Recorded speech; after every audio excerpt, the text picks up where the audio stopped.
Good evening. We are live here at South Lafourche High School for the opening round of the Class 4A state playoffs. Casey Gisclair here with Coach Brian Colley. The Tarpons are going to be taking on Beau in just a couple of minutes. The umpires are making their way out onto the field, and we're going to have some pregame coaching interviews. If we could get a hold of Truck here, he's going to have Coach Thibodeau for the visiting Gators. Truck, if you're ready, take it away, my man. He's got Coach Thibodeau of Beau. And we'll actually may need to get some ground rules. All right, guys, we're here live. Coach Thibodeau, correct? Yes, sir. And Beau, give us a little history on Beau baseball. This is probably on the 13th, 14th appearance in the playoffs. We've only won 2 playoff games in the school's history since 1991. So it's been a journey. Team's been there before, just hasn't been able to overcome that first round obstacle based on who we faced. So nothing different tonight. We're facing a very good team tonight, so we definitely have our work cut out for us. Well, we have a surprisingly good Tarpon team. They had a very successful year behind good pitching, good hitting, all around. Senior-laden team, and you were telling me you only have a couple of seniors? Yes, sir. We only have 2 seniors this year. We started out with 4, and we're down to 2 this year due to some off-the-field issues that were uncontrollable there. Heavy junior class. We got 11 juniors, and then about 6, 7 sophomores. So a lot of youth out there this year. Not a whole lot of guys with a whole lot of playoff experience that were back from last year's team. Tough loss from last year's first-round game to DeRidder, losing 5-4 in the bottom of the 7th inning. So definitely we're learning. It's a learning process this year. Well, good luck tonight. I think I better walk you to the plate before we're late for your meeting. Okay, but Coach Thibodeau, good luck. Appreciate it. Thank you very much. Thank you, Truck. And Coach, we're going to get Coach Rav here in just a minute, but excitement around the campus. I see the stadium here. The bleachers are packed. We got people in the outfield. We've got home fans overflowing to the visiting side. It's an exciting time here. Number 4 seed in the state. Now it's time to win that big game and try to get the first playoff win in school history. Yeah, Bayou playoff baseball. It's been a long time, and the community's excited about it. We had people out here on campus. It's about 11:30 this morning cooking, and they're going to feed the teams after the game. So we're going to show some great hospitality, hopefully after the game, and hopefully the Tarpons can come out here and have a good showing in that first playoff game. And again, it's just a beautiful night for baseball here, as both of these teams are going to be taking opening round of the postseason. This is obviously win or go home. If you win tonight, though, you earn yourself 2 more games at least, because the second round is a best-of-3 series. And fortunately for the Tarpons, it will be at home. Yep. And, you work all season to get in that top 4 seed, and they accomplish that. So the playoffs will come through. Bayou land here, they're gonna, as long as the Tarpons keep winning the first, second, third round, they'll have these games at home. But like you're saying, you got to take care of the first game first tonight. I was talking to Coach Rav, and he was kind of contemplating a pitching decision. They're throwing Ogel today. He's going to be on the mound today. But actually, we'll probably hear more about that decision as Trucks will have Coach Rav. Coach, you're number 4 in the state in the power rankings, and doesn't mean anything right now. You win or lose. Everybody's 0-0 right now. We're just trying to get out, establish, win every inning, and play the, 1 run at a time. Or if we can smack it around, we'll play for the big inning, whatever comes. Well, you're facing Beau, and that Acadiana area's spit out some very good ball players, and they're a young team tonight, and maybe your seniors and the rest of your team can jump on it. Sure, hopefully. We're a very experienced team, and Blake Ogel, we talked about pitching to his strengths, not their weaknesses, and we just got to go out and play our game, error-free, don't strike out, and everything hopefully will go our way. Sounds like the pitching staff isn't the greatest in the world, but there's some consistency in their staff. But I guess you're going to want to run those pitch counts up. We're gonna. We see a lot of 5, 6, 7, 8 pitch at bats, and what that does is that doesn't let us start or finish a game, and that's key. We get to somebody's bullpen, we feel like we got a shot to beat anybody. And I was present Saturday, a pretty good game against Tarpons, some aggressive play. we smacked the ball around and we ran the bases. We did. That's our deal. We want to go, we want to get around as fast as we can, and we got guys that believe in what we're teaching them, and it's fun to watch. It's fun to watch. It usually works for us. We'll get them tonight. Go Tarpons. All right, bye. As Coach O would say, one tiger, one heartbeat. Well, it's one Tarpon, one team. Let's get them tonight. Thank you very much, Truck. We got our home team starting lineup brought to you by Lady of the Sea General Hospital. Those are going to be coming to you in just a minute. But a lot has happened since the last game, Coach. Saturday we're at Terrebonne. Since that time, heck, we've had a tornado on campus and a lot going on. You find out you're the number 4 seed and this, that, and the other. You're on the grounds every single day. What's the vibe been like with these guys on campus? Yeah, it's a great vibe. People are excited about this baseball team and about these playoffs, and hopefully, like we talked about earlier, it's going to be the start of something very special for this baseball team. They definitely deserve it. They worked hard the entire season to get to this point. And one-game situation right here. You need to take care of this game first.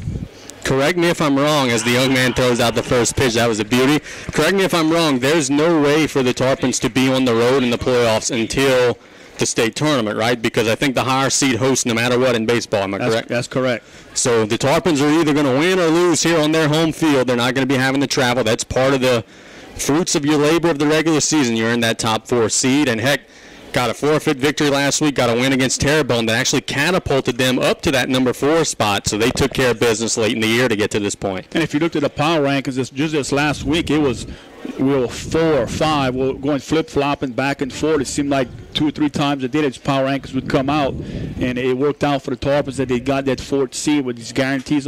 You keep winning, you playing home till you get to the finals. 3 district teams have already played and have final scores. Morgan City lost yesterday to Belle Chase in 11 innings. Earlier today, South Terrebonne upset Assumption on the road, so we have one 7-4A team that is going to the next round. Vanderbilt and E.D. White are in the playoffs. They're in a different bracket. But at least early on, you see a lower-seeded South Terrebonne getting a win. You see a lower-seeded Morgan City going 11 innings. I think the muscles of this district are starting to show through. Right. When you play in a one-game series here, that's why you play the game. Everybody, we throw an old gal today here. Well, you still got to play the game, and you got to get through this. And this team's coming in. They're very loose, like you mentioned before, off air. Beau is very loose, and the Tarpons have to come out and establish something early. It's a huge crowd for the Tarpons, so hopefully we can get this crowd behind these young men and lead them to victory. This team has not won a game since April the 2nd. They have lost 10 straight games coming in, but don't read too much into that. They lost to Cecilia, Bridge, Livonia. It's all 20-win teams that have been beating these guys, so they're battle-tested. They face some really good competition. Yeah, they sure did. You look at it, or they lost so many games in a row, but they lost to some very quality baseball teams, and this could be a dangerous team. Their starting pitcher today is going to be Beau. We don't know much about him, but we're going to find out in the bottom of the first inning as the starting lineups are being introduced here. We'll give you the home team starting lineup brought to you by Lady of the Sea General Hospital. Batting leadoff today for the Tarpons will be number 32, Jacob Danos, playing catcher. Batting second, the center fielder, number 23, Austin Cantrell. Batting third, the designated hitter, number 13, Casey Guidry. On the mound, batting cleanup, number 10, Blake O'Gell. Batting fifth, the first baseman, number 16, Davin Rishu. Batting sixth, the third baseman, number 12, Mark Petrie. Batting seventh, the second baseman, number 5, Jack Blanchard. Batting eighth, the shortstop, number 22, Double Deuce, Joey Shermy. Batting ninth, the left fielder, number 6, Beau. And playing right field today, not in the batting lineup, number 17, Luke Chasson. The Tarpons are making their way onto the field. Huge crowd here at Eddie Blanchard Field. And number 17, the right fielder, Luke Chasson. ESPN1003.com should you want to watch. I understand that the folks out in Beauchamp are well aware that we are broadcasting this game, so we welcome you here to Galliano for those who are not able to make the trip. We look forward to a good 7 innings of baseball. And we'll pause for the national anthem here.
let's play some baseball here. Blake Ogell is on the mound. He'll be making his warm-up tosses. Ogell has only lost one game this season. That was a 1-0 game to De La Salle a couple of months ago. He was undefeated in district play. Carries an ERA just north of 1 into this game. He's a tough customer, but he's going to want to get some quick outs because should he be available to pitch in the second round if the Tarpons win today, he's got to stay 75 pitches or under. So there is sort of a magic number today for Blake in today's game. Umpiring crew, I think they're from New Orleans. New Orleans, yes, We're looking at a 3-man crew. Normally we get a 2-man crew, one base umpire with a home plate umpire. Now we got a plate umpire with 2 base umpires, one at first, one at third. Coach Rav got the names, and he called me yesterday. He was ecstatic. He said these are 3 of the best in the business. He did a lot of business with the New Orleans Association when he was at Lakeshore. He was very excited to have these guys here in Galliano. He's fully expecting a cleanly called game from these playoff officials today.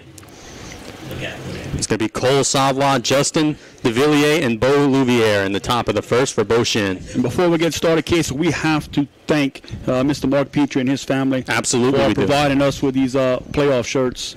Special thanks. Very much appreciated. I know we'll be rocking ours hopefully on Saturday, or Friday rather, when the Tarpons will take on their second round opponent, but we've got some business to take care of here today first. The wind is fairly still compared to what we've seen in some games. Is just gently nudging that flag out there in left field. And again, I mean, it's late April now, just another beautiful night for baseball. We have been blessed with some absolutely fantastic weather this season.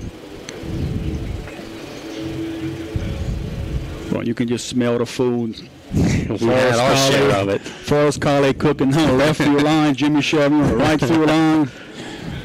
Concession right below us. Playoffs, man, gotta love it. Indeed. Cole Savoie will stand in. Ogell has the baseball. The Tarpons were in the postseason last year, lost to Lakeshore 11-4. We were the lower seeded team, or higher number, lower seed underdog in that matchup. Tarpons actually scored, I believe, all 4 of their runs in the first inning of that game, and then squandered their advantage. And we'll try and get these names for both Chene correct. The lineup card they gave us was very light, so hopefully we got them correct. Do the best that we can. Savoie stands in. Mark Petrie playing on the grass at third. In case the young man tries to bunt one for a hit, the first pitch of the game brought to you by State Bank and Trust Company is high and wide, 1-0. And that's something the Tarpons maybe want to be aware of early, as Beau Chene may come out and play some small ball.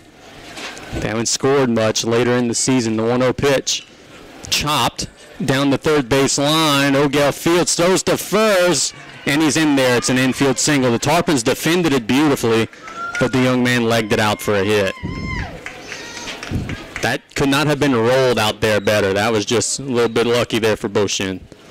Good hustle by Ogell, making a throw to first. It was a very close play at first. And DeVilliers will stand in, the second baseman. So leadoff base runner for the Gators. Their dugout is live. They were loose as a goose earlier today. He shows bunt. Pitches high, 1-0.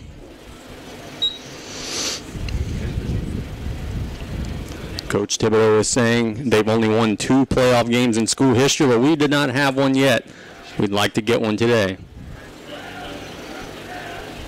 Ogell's 1-0, shows bunt again, pulls it back. The pitch is low, 2-0, didn't miss by much.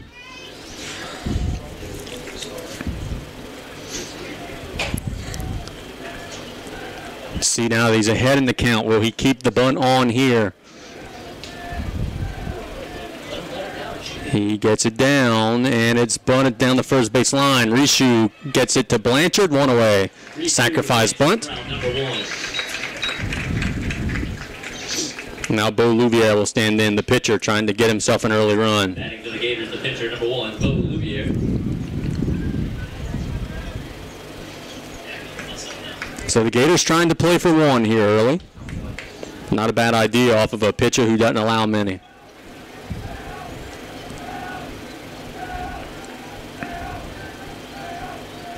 Ogell's pitch. chopped. Joby Sherman will stop it, and he won't have a play. So the runners will be at the corners on another infield single. Joby did an excellent job keeping that one out of the outfield and maybe saving a run. We've seen this several times with Joby this year, diving for that ball in the shortstop hole and saving a run. If that ball gets past Joby, that's definitely a run scored. The first baseman, number 14, Cameron Butts. So danger early. Beau Chene right off the bus has runners at the on both corners with one out. Cameron Butts will stand in. This is a lefty versus lefty matchup. Let's see if Ogel could jam him here.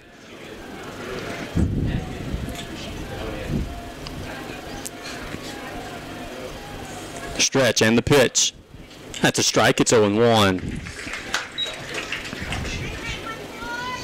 Just underway here in Galliano, but the visiting Gators have runners at the corners and one out in the top of the first.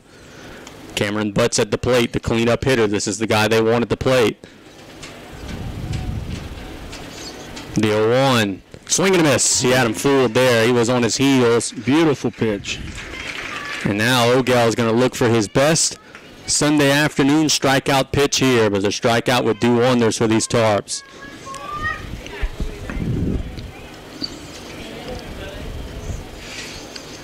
The stretch and the 0-2. He checked his swing and pulled it back. It's 1-2. They're going to appeal. He didn't go around. It was close enough to where I would maybe try that again, because he seems to be fooled by the hook.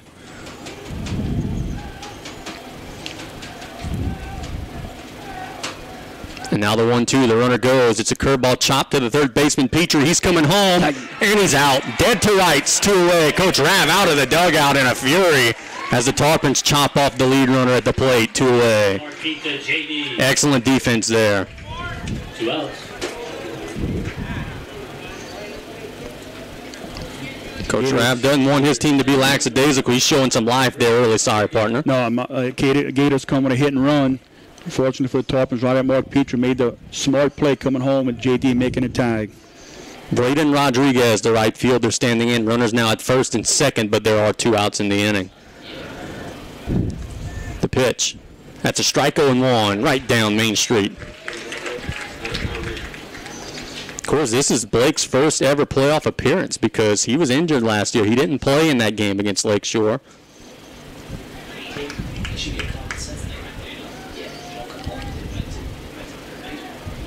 The stretch and the 0-1 to Rodriguez is hit foul out of play. And it'll be 0-2 just over a vehicle out there. That was awfully close. Huge here for the Tarpons. They can get out of this inning with no runs across. Ogel averages exactly 1 strikeout per inning on the season. He doesn't have one yet in the first, so he's due right here. It's 0-2. The pitch. High, 1-2. And a lot of folks that I haven't seen in a while here in the bleachers. Longtime umpire Mike Ardone in the stands over on the first base side. Didn't get a playoff game. The stretch and the 1-2. Wide, 2-2.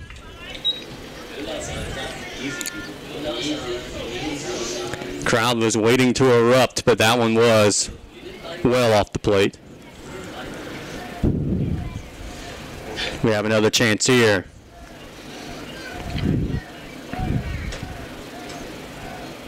Ogel with the 2-2. Nope, he steps off. Looks back the runner to second. 2 men are aboard, but the ball has not yet left the infield in the inning. Braden Rodriguez with 2 strikes and 2 outs. The pitch popped up and I think out of play. And it is out of play, and it'll stay 2-2.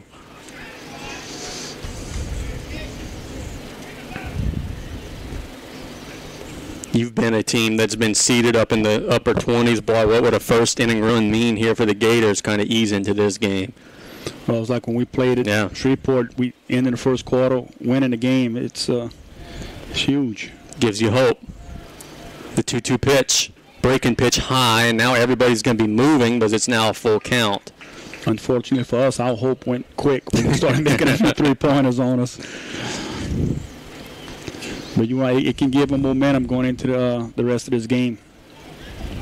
Rodriguez was behind 0-2. Now it's 3-2. The runners are going to retreat because O'Gell stepped off. ESPN1003.com if you want to watch this game on the internet. O'Gell delivers to the plate. Oh, yeah. Got him. Looking. Retires the side. The Gators get 2 on the bases. Nothing on the board. We're going to the bottom of the first. We're scoreless. You're listening to Varsity Baseball on Coastal Broadcasting.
Danced with some fire in the first inning, top of the first inning, where they got out unburned. And now in the bottom of the first, it'll be Jacob Danos, Austin Cantrell, and Casey Guidry against Beau pitcher Beau Louvier making his warm-up tosses right now.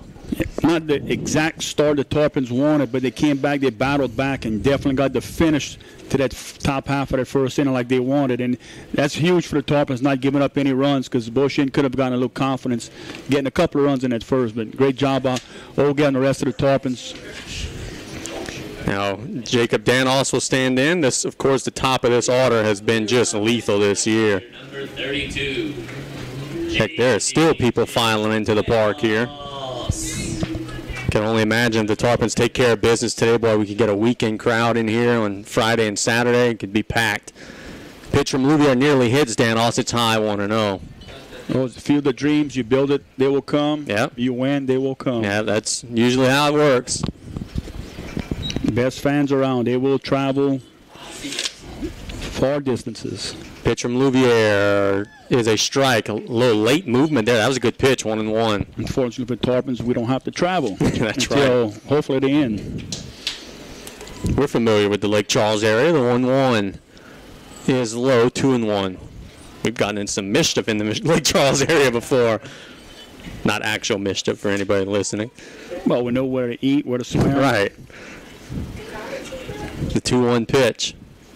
Hit a mile, but foul into the football stadium. He was ahead of that one, but he got the good part of the bat on it. It's 2-2.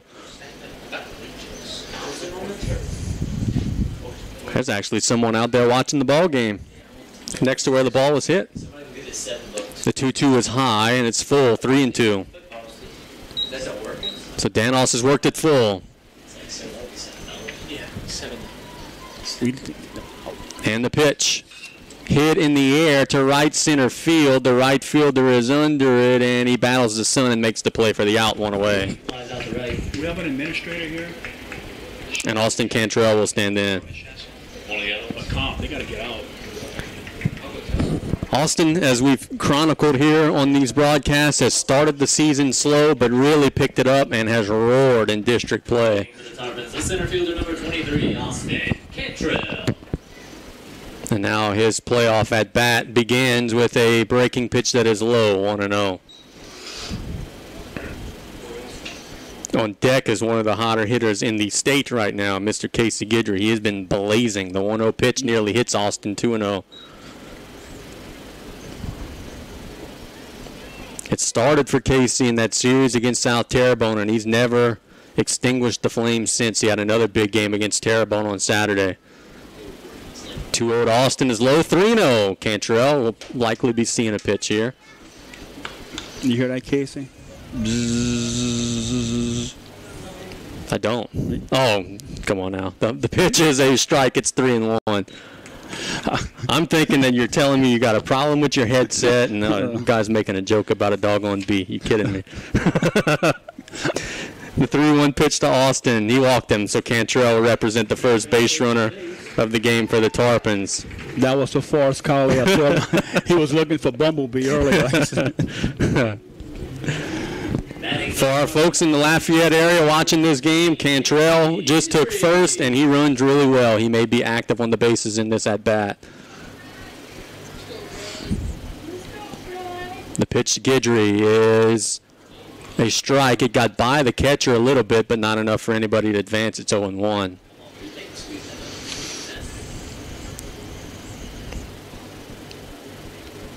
Guidry may be asked to pitch here in this game if Ogell reaches that 75 pitch threshold as they throw back. Cantrell's in safely.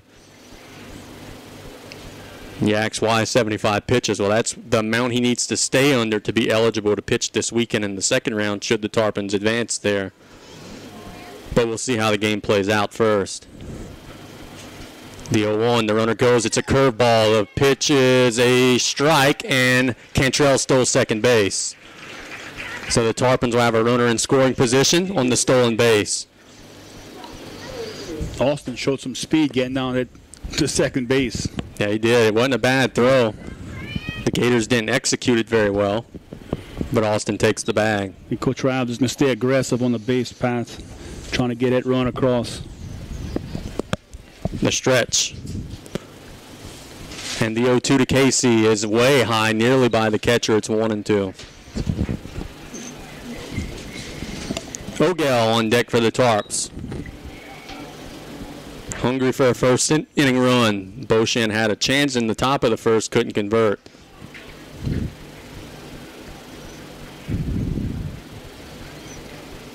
The pitch. Chopped to the third baseman, and he kicked it.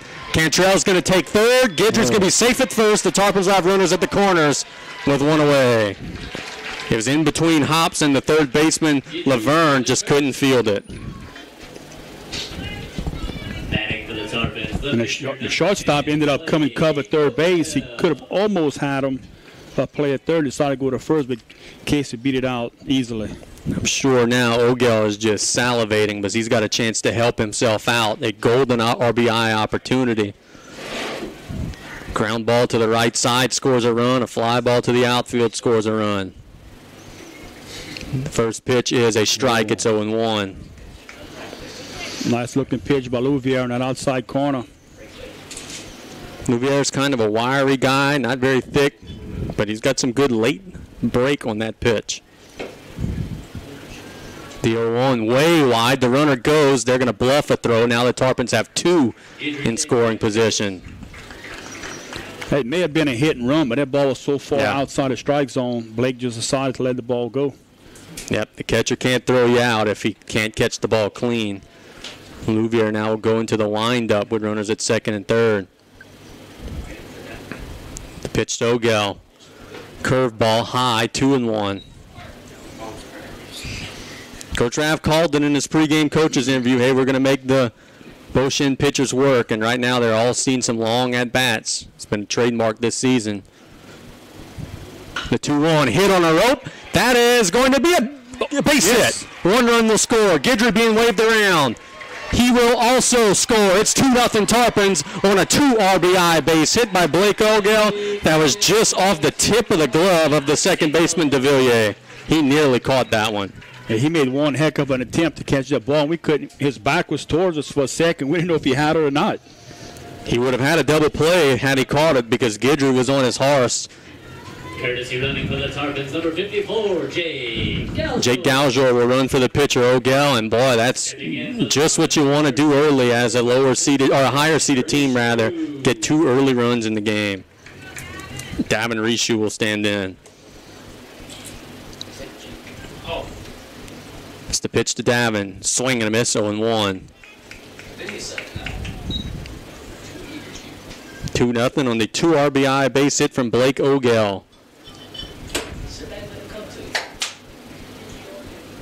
Louvier with the stretch. And the 0-1. Wide, 1-1. And in batting practice before the game, Coach Gitros was talking to Davin and said, look, the outside pitch, you're trying to pull everything. Maybe just go with the pitch. There's nothing wrong with the swing. Just go with the pitch. So let's see if he'll take an outside pitch over third base. Hit it where it's pitched. The 1-1.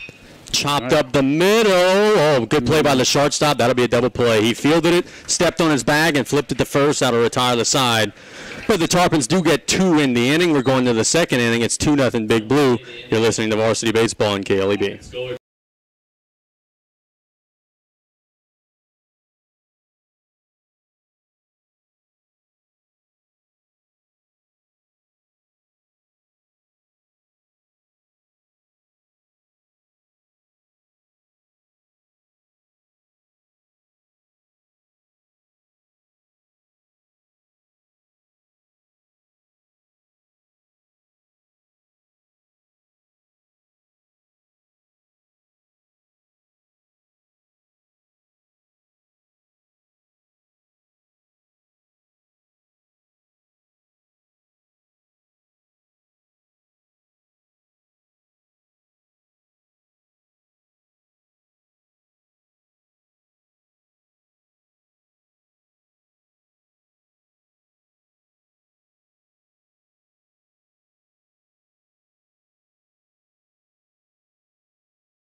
South Lafourche leads 2-0 for Beau. We will have Copeland Sorrell, Thomas Laverne, and Andre Fontenot against Tarpon pitcher Blake O'Gell.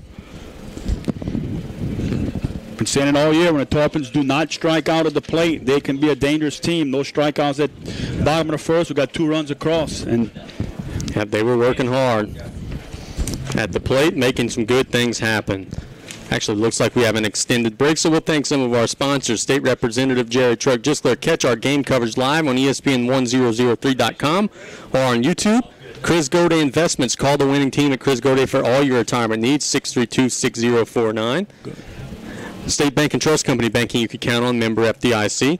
State Senator Gary Smith. Best of luck to all area teams, and Total Urgent Care as well as some video sponsors that we have as well. Thibodeau Regional Medical Center, Lady of the Sea General Hospital, Vision Communications, Joe Septic Contractors, SL Bank, Dufresne Building Materials, and Advanced Eye Institute. Those are the folks that are allowing us to be broadcasting this game live through the internet on YouTube. Copeland Sorrell will stand in against O'Gell to lead off the second inning. The pitch. Fouled off of his shin. Ooh, that hurts. It's 0-1. You get behind in the count, and you also give yourself a big welt that'll last there for a couple of days. Kind of like a bee sting. Kind of like it, huh, Chief? It's too easy.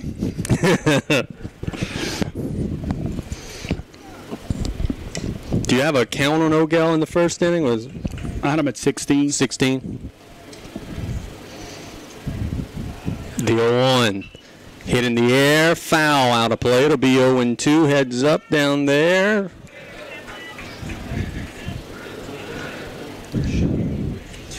And O'Gell ahead to the 6-hitter, Copeland Sorrell.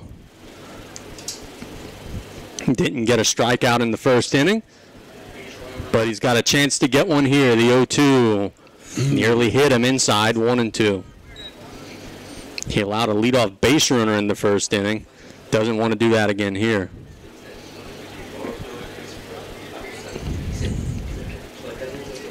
The 1-2 pitch from O'Gell. Got him. Yes. Actually, he did get a strikeout. My apologies. He ended the inning with a strikeout. That's now his second. My bad on that. Laverne will now stand in. Batting for the Gators, the third baseman, number 6, Thomas Laverne. 2-0 our score. Top of 2 here in Galliano. Still playing under sunlight. The stadium lights will be on here in just a minute. The first pitch to Laverne is a strike. It's 0-1. My type of umpire crew. They don't leave you waiting. They give you the call right away.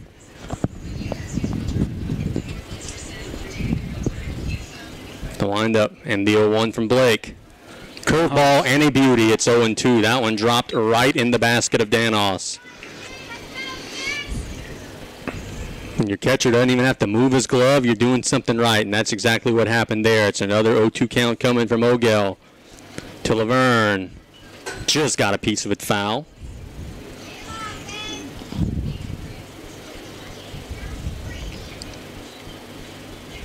On deck, Andre Fontenot, the designated hitter for these Gators.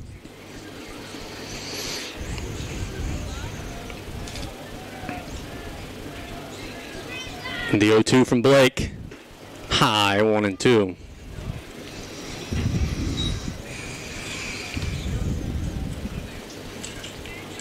Defense getting back in position after resting in between pitches.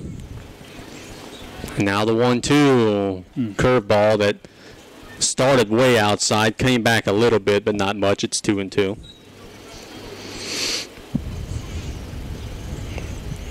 After this at bat, we can get you some scores from around the state. It's the pitch. Swing and a miss, 2 away. By 3 for out number 2.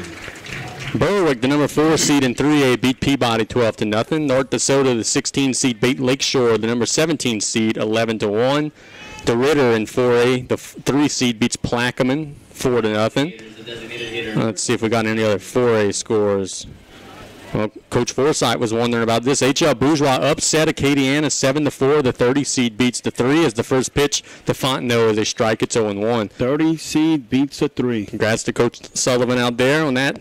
A job well done.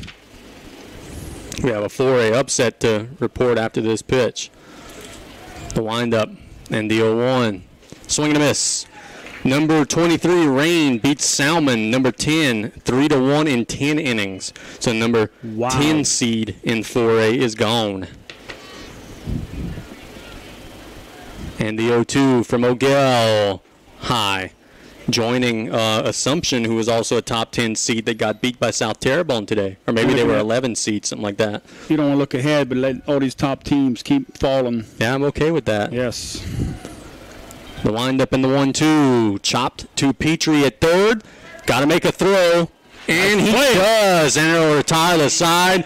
Good defense by the Tarpons. Now we got to get on the sticks. We're going to the bottom 2. It's 2-0 Tarpons. You're listening to Varsity Baseball on KLEB.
It never fails when you make a good play on defense. You always lead off the next half inning. Mark Petrie made a gem of a play over at third. He leads off the second inning. He, Jack Blanchard, and Jelby Sheremy will be staked with an easy job. Get on base, flip this lineup over to the top here in the second inning.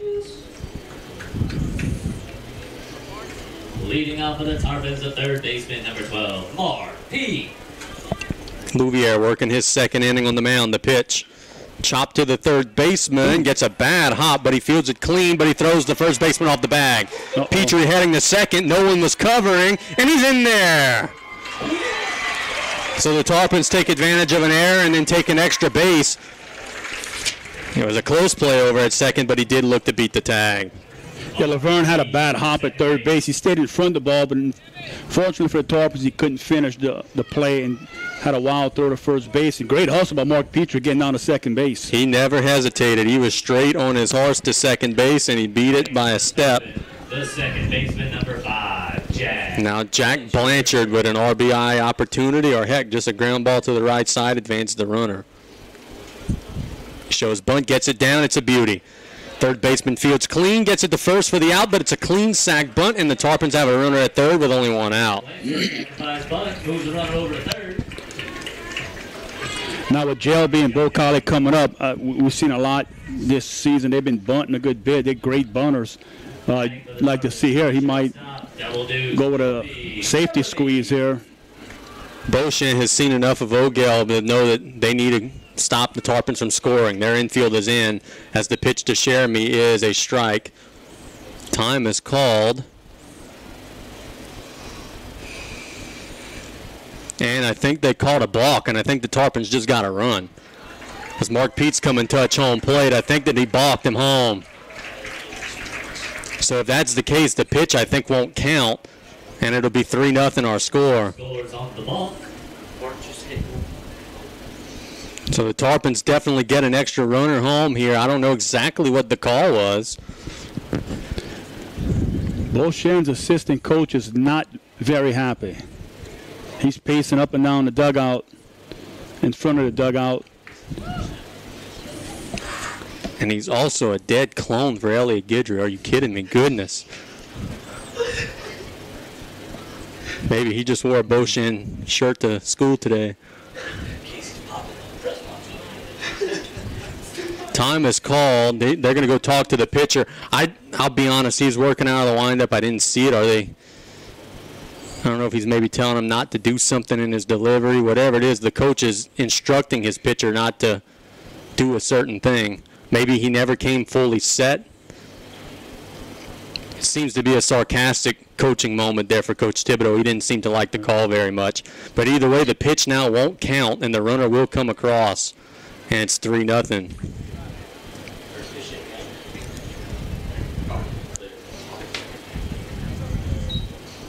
So we'll take that. Yes. That will do Jeremy. So Jelby now with a clean slate. Louvier could be working out of the windup, but he's staying in the stretch. The pitch fouled, and it'll be 0-1.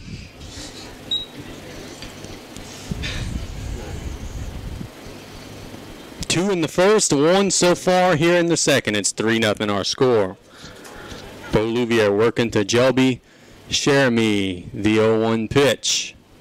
Bounces, boy, really hits that catcher on the shoulder. And it'll be 1-1. Louvier's frustrated. He's flailing his hands out. He's not happy. He's got to be careful, because if he fools around with the bottom of the order, the top of the order would like to have some guys on base drive him home. The 1-1. Low, 2-1.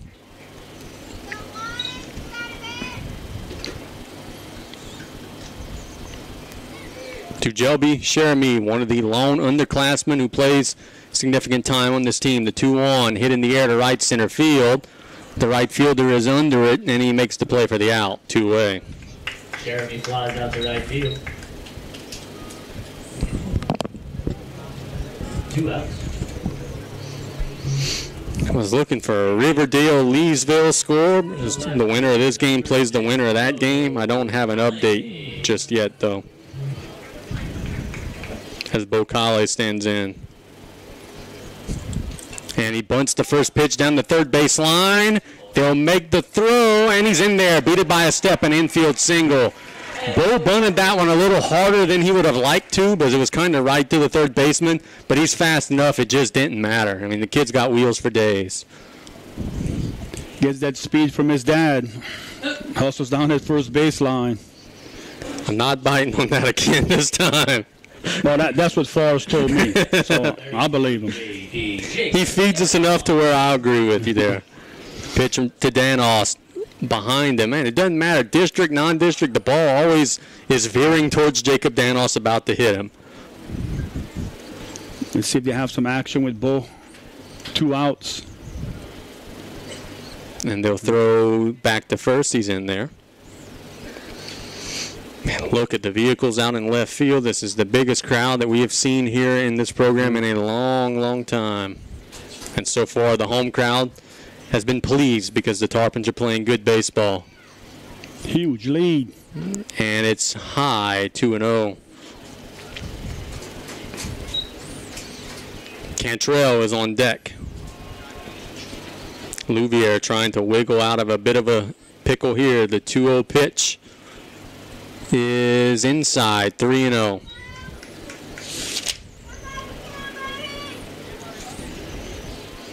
Don't think Jacob's going to be swinging here, but you never know. The pitch. It's a strike, 3-1. You figure you're probably going to get a fastball here, maybe a hit and run opportunity. Jacob Danos handles the bat well. See if Coach Rapp tries to get greedy. The pitch, the runner's going. It's a strike. They throw down there. No one's covering the bag. Beau steals second base. The Tarpons have another runner in scoring position.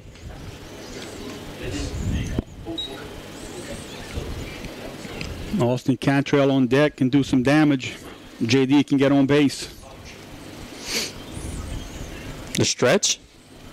And the 3-2. High, walked him. Go. So the Tarpons will have a couple of base runners now for Austin Cantrell, the Nicholls State University signee. Running for Danos is going to be number 21. That is Thomas LeBlanc. Courtesy running for the Tarpons, number 21, Thomas LeBlanc. Thomas is out for the season hitting-wise with the shoulder injury, The center fielder, but happy that he's able to get into this ball game as a runner.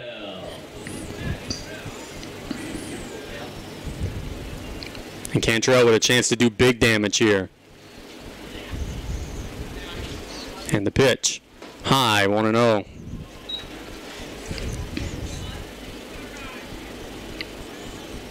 Tarpons already have 3 across in the game, and they're making Louvier work into a lather here. He's had a lot of stressful at-bats.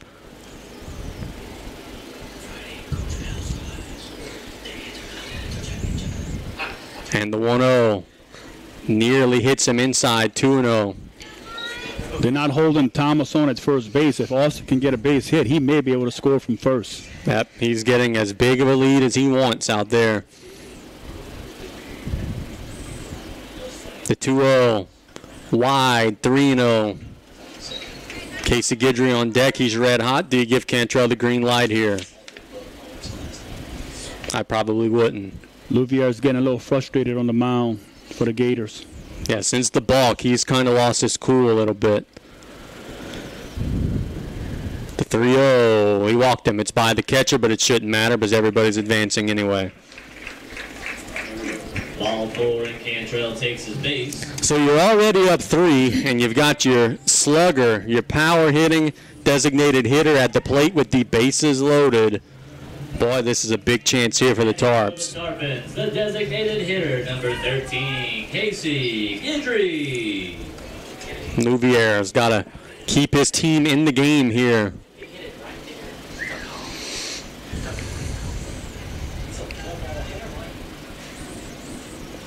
The windup and the pitch to Casey.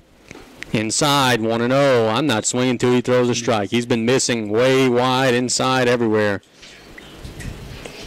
I'm sure Casey would not agree with that. He wants to hit the ball. That's right. The 1-0. That's way high, 2-0. Boy, he wants it. You can tell he's ready to get a good whack at it. Well, if he could send one to the lot, it would be 7-0. But heck, just a solid base hit would make it 5-0 likely. The 2-0. He's swinging, and he takes a big hack foul. It's 2-1. But you're still ahead in the count here if you're the big fella.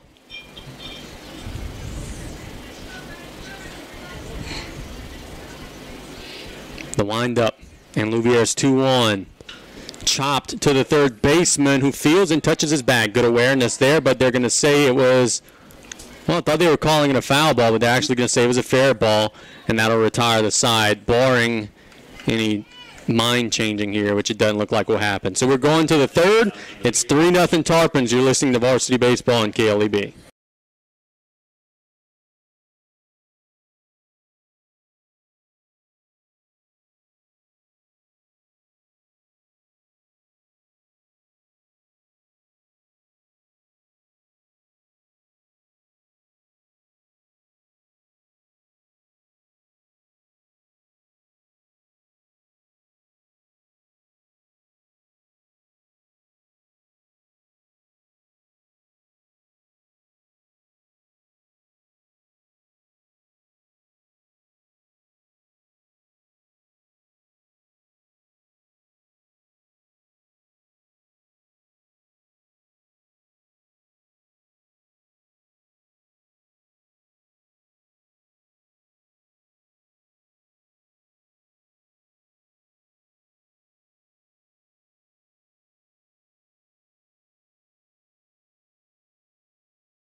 The top of 3 we go. It's the bottom of the order, then back to the top. Gavin Domingo, Cole Savoy, Dustin DeVilliers getting there. In Domingo's case, the first swings, and in Savon DeVilliers' case, the second swings against Blake Ogell, the Tarpon lefty senior pitcher. If you would like a chance to answer this trivia, Ogell has looked sharp here early on, as we would expect him to do. concession save. He's been lights out throughout the year. One more time. The trivia question is sponsored by Bayou. Let's go back to the scoreboard here. Batter reach first base safely. Let's see. Erath beat Kaplan. That's number 9, Erath beating 24 Kaplan. That's over in 3A. Class B, Anacoco beat Monterey 7-2. River, oh, here we go. Man, Twitter is just unbelievable. LHSAA scoreboard, the Twitter page said, hey, I just heard on your broadcast you were looking for this score. Riverdale and Leesville, top of the 8th. It's 2-2. I hope that helps. Thank you guys so much for that update. That's pretty awesome, Yep. The winner of that game faces the winner of this game. So they're in extra innings out in the other piece of this bracket as Domingo stands in. The lights are on. The first pitch of the 3rd inning is grounded to Jelby Sheremy. Field's clean. Got to make a throw. He does. One away. Jelby Sheremy to Davin Rishu for out. And when your ace pitcher's on a pitch count, you like 1 pitch and 1 out. All of them. And Savoy will stand in. Savoy had an infield single and a swinging bunt.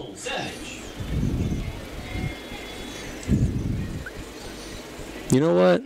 They just called him, his young man's name is definitely Savage. I wrote that wrong. Coach Pell, thanks for that help there as the pitch to Savage is a strike. Savage? Yep. Yeah, that's definitely Savage. My bad to anybody who may be related to Cole Savage. The 0-1 pitch. High, it's 1-1. And again, I mean, the lineup we had was very light. Yeah, it was carbon copy. We got the last strand, and we could barely read it. And I'm waiting, Coach Polkey. Yes, I know my eyesight. The 1-1 pitch to Savage is a curveball and a strike. It's 1-2. I'll just beat him to the punch.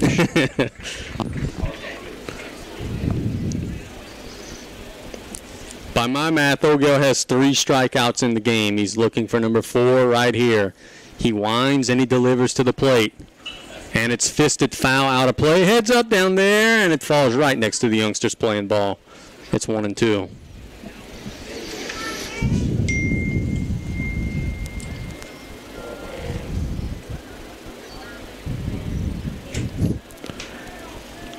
The windup and the 1-2 pitch. Curveball just outside, and it's 2-2.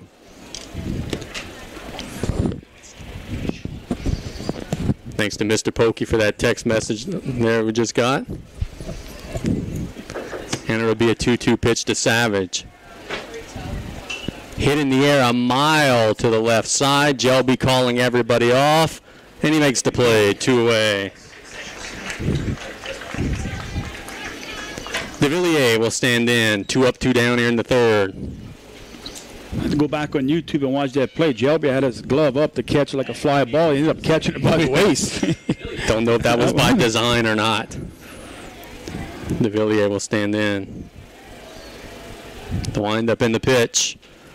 Good hook, just missed 1-0.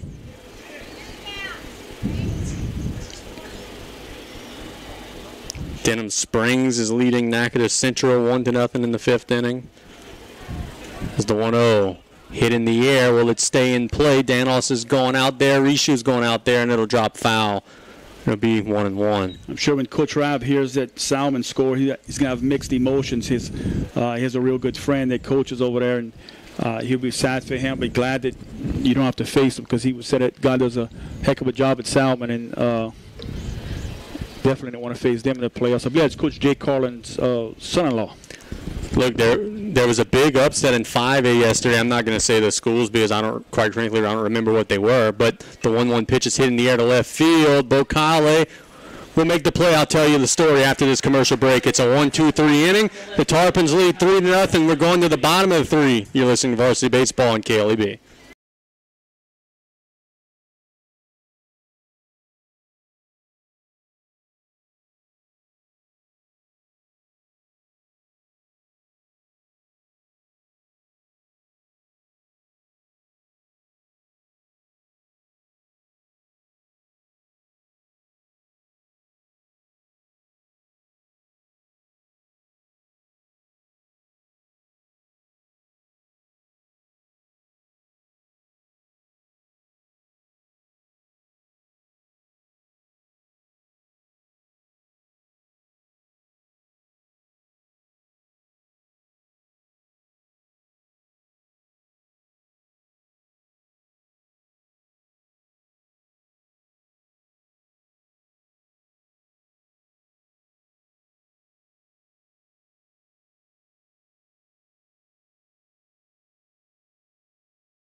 was telling you in the last half inning there was a big upset in Class 5A, and that, you know, anything could happen in the first round of the playoffs. So I was talking to Coach Rav on the phone last night and said, I was telling him the upset and everything like that, and then he said, well, you know why that happened? And I said, well, why is that? Because the young man that threw was actually 23 Dutchtown, beat number 10 Mandeville. Dutchtown's pitcher is an LSU signee, so anything could happen as we have a pitching change here, as Beau is going to throw number 8, which is, as we get out the roster sheet, that is a young man who was in the field earlier today. That is DeVilliers, who is now pitching. And the new second baseman is probably Louvier, if I had to guess. Number 2 is the new second baseman, which is Domingo.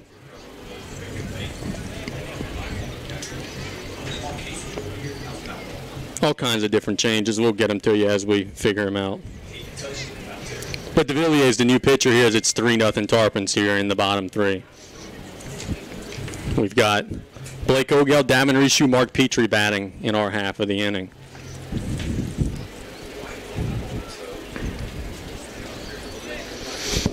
Hey, all right, this one down? Tarpons have a big lead, looking to make some hay. Is that them? He's missing. No, you got it. Ogel had a 2 RBI base hit. Thank you, man. First pitch from DeVilliers is low, 1-0. Batting for the Tarpons, the pitcher, Blake Ogel. Ogel's cruising, man. He's had 3 clean innings on the mound. The second pitch he sees is hit a mile in the air and out of play. Right on top of the batting cage out there.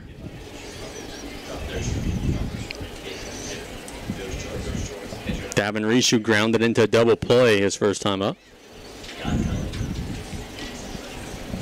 The pitch low, and it's 2-1. Yeah, a trivia question here, and I think we just got a winner. Well, we got a winner yet, or more than one correct answer, or Swing and a miss to Ogel. It's 2-2. Getting a lot of social media feedback, folks that are listening. Thanks to everybody for watching this broadcast. Do us a favor, though, if the Tarpons win today, come on out to the ballpark on Friday. Support these guys in person. The 2-2 hit in the air to right field. Heads up. It'll be out of play. Same spot as last time. Rishu on deck, facing the new pitcher, DeVilliers. The windup in the 2-2. Hit hard to the second baseman. Fields clean. Throws to first in time for the out. Now Davin Rishu will stand in. We'll give a shout out to Steve, one of our big-time fans. Now he became a Tarpon fan during basketball season and follows the baseball team from Covington. I was saying in one of our recent broadcasts that we had a listener from California as the pitcher Rishu is wide. Actually got a Facebook message from the guy from California, says he's related to Thomas LeBlanc and wants to follow the Tarpons the whole way through. It's crazy the reach that we have. The 1-0 is low, 2-0. You go visit Steve in Covington. He's going to buy you a ball and go out in Covington. You go give him a shout out in a couple of weeks. They'll be ready for business. Davin, the lefty batter, ahead in the count. 2-0, the pitch. Inside, and it's 3-0 now to Big Davin. We take a base runner here, especially with Petrie on deck swinging the bat well. The 3-0. He walked him on 4. The Tarpons have a 1-out walk, and Petrie will stand in. Rishu takes his base.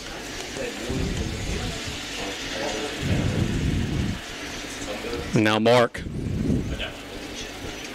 Batting for the Tarpons. See, last year the Tarpons held the lead against Lakeshore till what, about the 4th or 5th inning?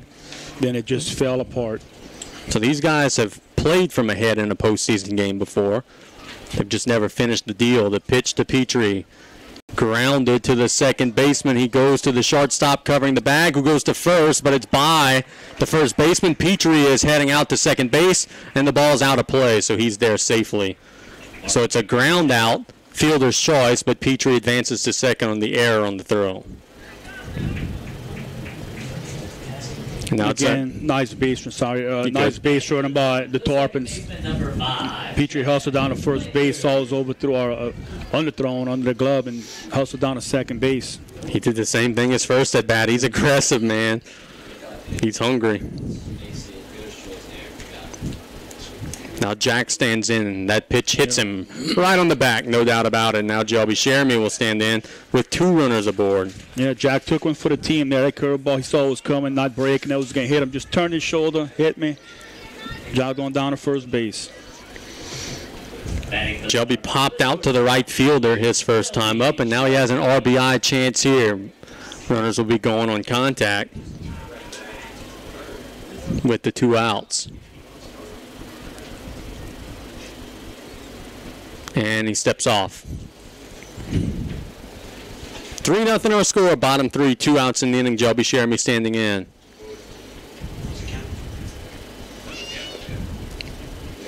And the pitch. Lined up the middle, base hit. Are they going to wave the runner Petrie around? They will. They kicked it out there, so it's 4-0 Tarpons on an RBI base hit from Shelby Sheremy. Shelby Sheremy with an RBI single. Good piece of hitting. Yes, sir. Batting for the Tarpons, the left fielder, number 6. And I tell you, if the center fielder fields it clean, we would have probably had a pretty close play. But he kicked it out there, and good job by Coach Chandler being aggressive, sending Mark Pete home, forced him to make a perfect play, which they did not. Now Beau could keep it alive here. And the pitch. Chop, that's going to be a tough play. The third baseman charges, goes to first, gets him by a step, and that'll retire the side. So the Tarpons get another run on the board. We've scored in every inning so far. We're going to the 4th. It's 4-0 Big Blue. You're listening to Varsity Baseball.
In his coach's interview, Coach Rav said, hey, we want to win every inning. So far, the Tarpons have done that. 2 in the first, 1 in the second, 1 in the third. It's 4-0 as we go to the 4th inning.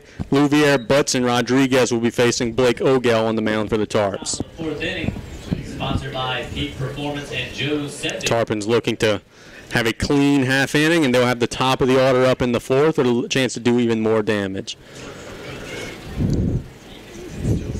With it unlikely that Ogel's going to pitch a complete game tonight with the 75 pitch count, you would like to get every single insurance run that you could get.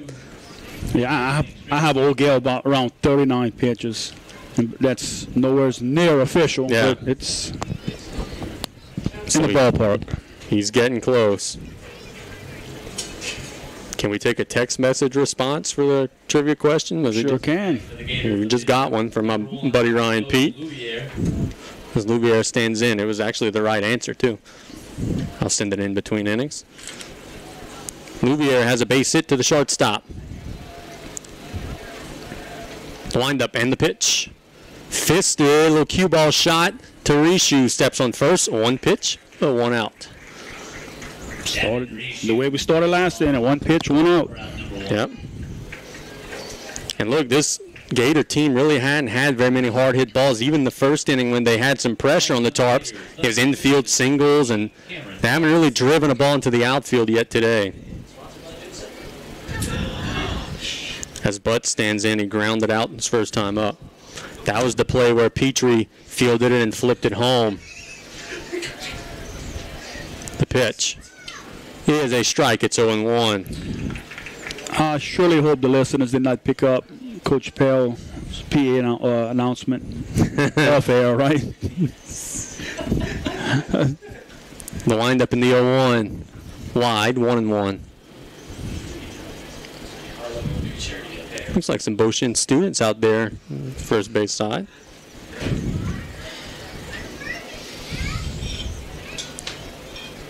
And O'Gell's 1-1 pitch. Swing and a miss, 1-2. Still waiting on Mr. Polka to send his entry in. Trivia contest. Haven't gotten one in yet, huh? But seems fooled by the breaking pitch. Let's see if O'Gell comes with it again. The 1-2. He got him, no doubt about it. It's 2-away. 3. That was as predictable as can be. He was fooled badly on the pitch before, and then they got him that time. Stepping in for the Gators, the right. Now Braden Rodriguez will stand in. Rodriguez.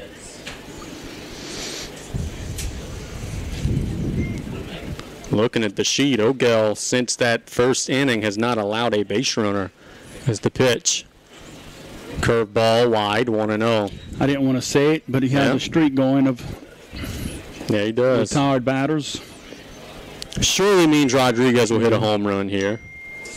The windup and the pitch. Fouled it off of himself, and it's going to be 1-1.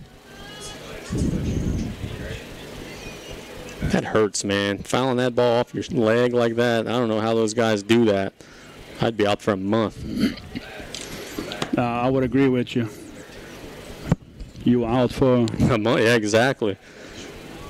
The windup and the pitch. Hit in the air to right field. It's a long run for Chassaw, and it's going to be a base hit. And the batter holds up at first. Thought he maybe could have stretched that one. Nothing Luke could have done. He hustled out there. Rodriguez has a solid base hit. Right when we say he retired so many batters in a row. That's my fault, Tarpon Nation. Fielder number 7. So let's do this. Beau has now gotten a batter on safely one time in a row as Sorrell stands in. And O'Gell had 9 in a row before this base hit. Top of 4, the Tarpons lead 4-0. Defense trying to make a play for their pitcher. The pitch. Grounded foul, heads up. The Tarpon dugout kicked that one. It's 0-1. Todd Bernard could have almost played that one off the hop. You'd have been ready for it. Would have showed that arm off. He doesn't have his screen out there to help him. He's all by himself out there today. Saying it's not needed. We'll see about that. The 0-1 pitch. Breaking pitch wide, 1-1.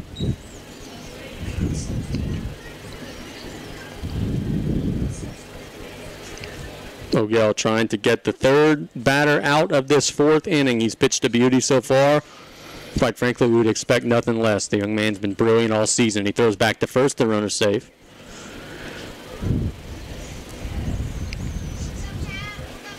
We're awaiting a final score in that Leesville-Riverdale game. They were in extra innings at last we heard.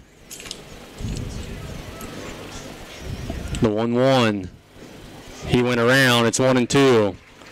Of course, the Tarpons have already played and beaten Riverdale earlier this season on a game that Casey Guidry pitched a complete game.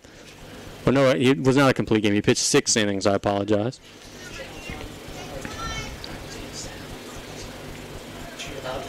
O'Gell ahead in the count, 1-2. The stretch and the pitch. Check swing. He went around. They'll throw to first. Oh, stretch. In time for the out. Good play by Rishu. That'll retire the side. The Tarpons get out of the 4th clean. Now they look to do some damage with the sticks. You're listening to Varsity Baseball on 1600 AM KLEB.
Nothing Tarpons. We've got the top of the order. Jacob Danos, Austin Cantrell, Casey Guidry batting against Justin DeVilliers, the second pitcher of the game for Beau.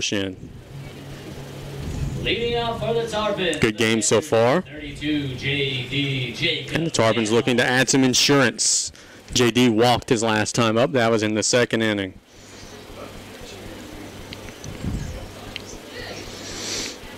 Wind up and the pitch. Nearly hits him 1-0. Gators have a little bit of a different system than the Tarpons do in terms of calling in their pitch. They have a wristband. So it's probably a number code that they give to the catcher. As Danos fouls that one off, out of play on the right side. And it's going to be 1-1.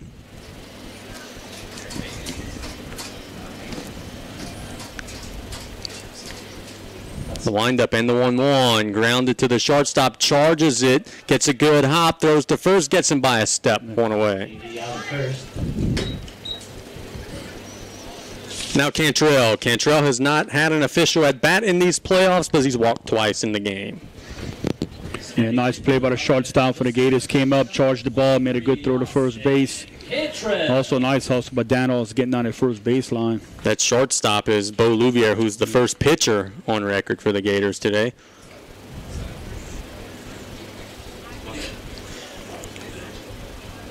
The windup and the pitch to Austin. Wide, 1-0. See if Cantrell could find a hole somewhere. The pitch. Lined, and boy, the second baseman was fooled. He was breaking to the bag there, and it was hit exactly where he was. That's going to be a base hit for Austin. We'll take it. Casey, just give yourself a pat on the back. Why is that? You wanted to find a hole? He did. Oh, okay. Sounds good to me. Right when you called it's very rare that you give me a pat on the back for something, so I was a little startled, but sounds good. Well, I would pat you if you had a B. If you had a B on you, I would pat you on the back. Didn't work out that way this past weekend, unfortunately. Cantrell has reached safely 3 straight times as Guidry now stands in. Curveball for a strike. Nice that was a good pitch. 4-0 our score. The Tarpons out in front looking to add to their advantage here. They've scored at least 1 run in every half inning, every bottom half of each inning. The 0-1. Runner goes, popped up, and foul. Out of play. Guidry's doing what he's coached to do there, which is it's a hit and run. You're protecting your guy, but Cantrell had such a big lead. I think he would have stole that one on the pitcher. Instead, it'll be 0-2.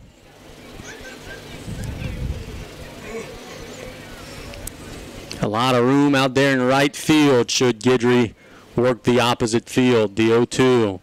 Curveball hit lazily into the air. The shortstop will make the play 2-away. Guidry flies out to the shortstop. 2 outs. Yeah, Casey waiting on that curveball in the last second. He saw it was going to be in the strike zone and just kind of stuck the bat out there. Pitcher number 10, Blake Ogel. Ogel, 2 RBI base hit and a ground out to the second baseman in the game. This is his 3rd at bat. He's got 9 more outs to get on the mound. I don't know that he's going to make it to stay under 75. The pitch, the runner goes. It's a ball. They throw down there. Cantrell takes the bag. If he stayed on the bag, which he did. Cantrell's heel second. I knew that he had beaten the throw, but his slide was a little clumsy, but he stayed on the bag. So now a base hit could drive in a run.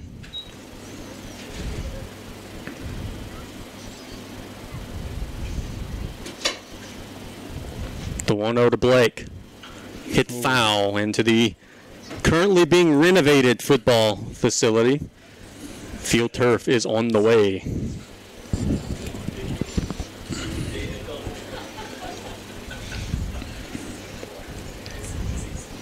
Ogel with a 1-1 count. He's already got 2 RBI in the game and 4 shutout innings on the mound. The stretch and the pitch. Low, 2-1.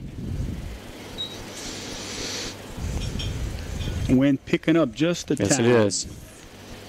And it appears to be blowing in slightly. Really kind of a crosswind today. The 2-1. Hit in the air. That's a rocket. That's going to be caught by the right fielder. It was a rocket shot, but the right fielder had him positioned well and will retire the side. It's 4-0 on the scoreboard. We're going to the 5th inning. You're listening to Varsity Baseball.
Ogell will be facing Laverne, Fontenot, and Domingo, 7, 8, and 9 here for the Gators, the visiting Gators. Trying to make some noise here in the late innings, but it is getting late pretty early here against Ogell. Ideally, I'm sure Coach Rabb would want Ogell to get a quick 5th, 6th inning and come up with somebody to close the game out for the Tarpons. Try and keep that pitch count 75, right? We've got to stay under. I'm being told that Leesville has just taken a 3-run lead over Riverdale. Riverdale's batting to protect their season in the bottom of the 8th inning.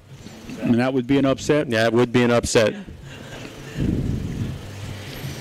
So that would be, what, number 20 over number 13, should it hold?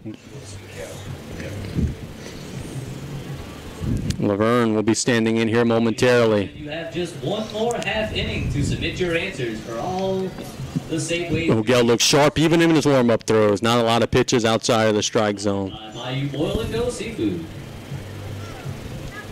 Tarpon defense huddling. And we'll be playing baseball. Laverne struck out his first time up.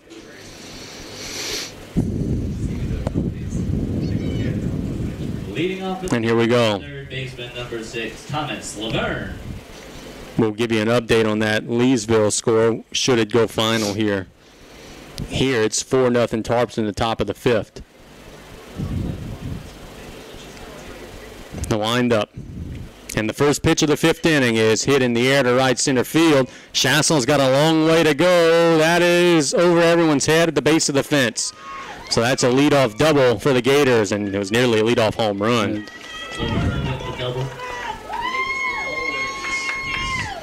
That's what I thought Ogell's ball was going to do. Ogell's ball didn't carry, but that shot off of Laverne's bat did. Batting for the Gators, the designated hitter, number 26, Andre Fontenot. They'll check the baseballs. Laverne will stand in. Or excuse me, Fontenot will stand in, sorry. They'll keep it in play. Early in the game, the Gators are playing for 1, down 4 in the 5th inning. I don't think they will be anymore. I think they've got to get a crooked one here. And the pitch. High, 1-0.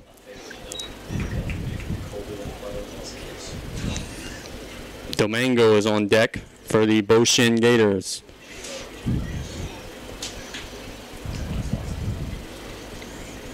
Ogell looks at the runner, now looks again, now comes to the plate. Hit in the air lazily on the right side, reshoot battling the fence, and it'll get out of play.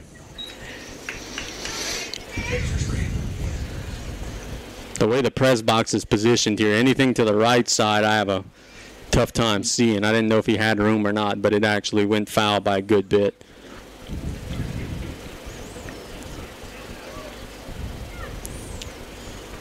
Now we'll do it again. It'll be a 1-1 count this time. And the pitch. Curveball just missed, 2-1.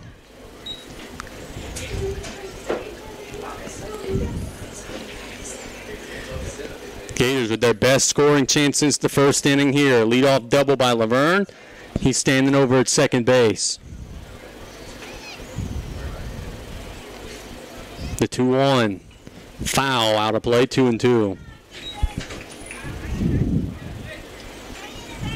Big spot for the Tarpons here. You definitely do not want to allow the Gators to come across and cut into this lead.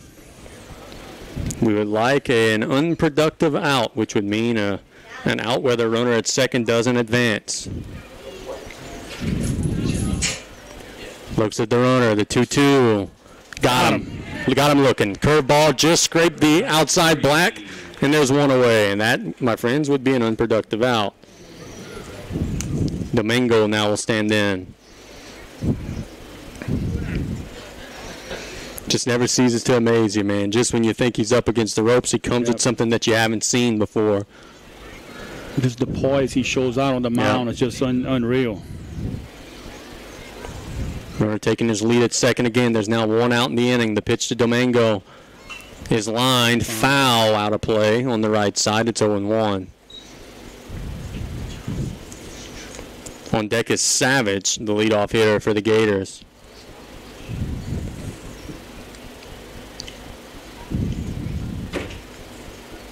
O'Gell with the ball. Top 5. Sun setting into the night sky here in Galliano.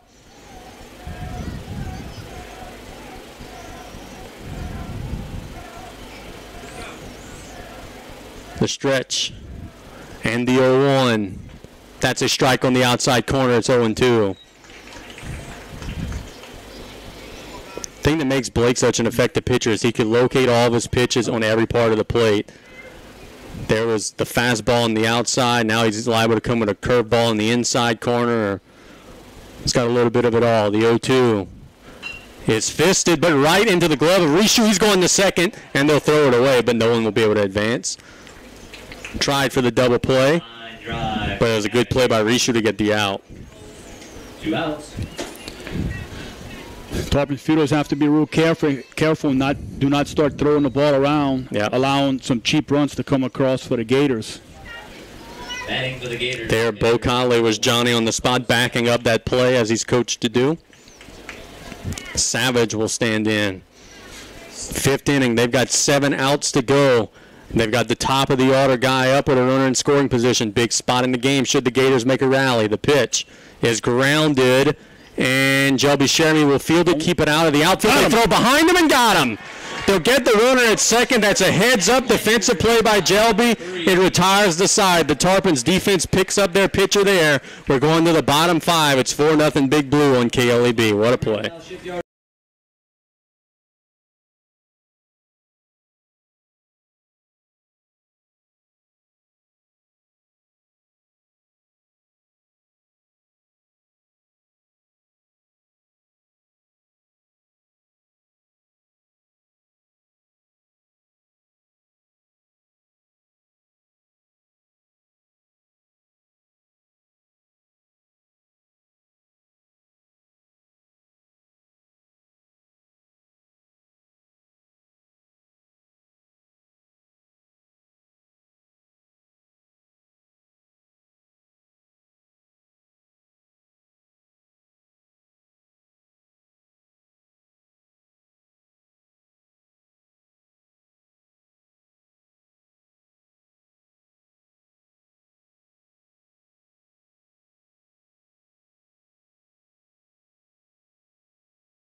News for folks who are interested in down the Bayou baseball. That's the Tarpons are leading 4-0. But we got some good news for folks who are interested in up the Bayou baseball. Congratulations to Coach Simon Bado and the Central Lafourche Trojans. They beat Como 12-4 in the opening round of the Class 5A state playoffs. Congratulations to those guys.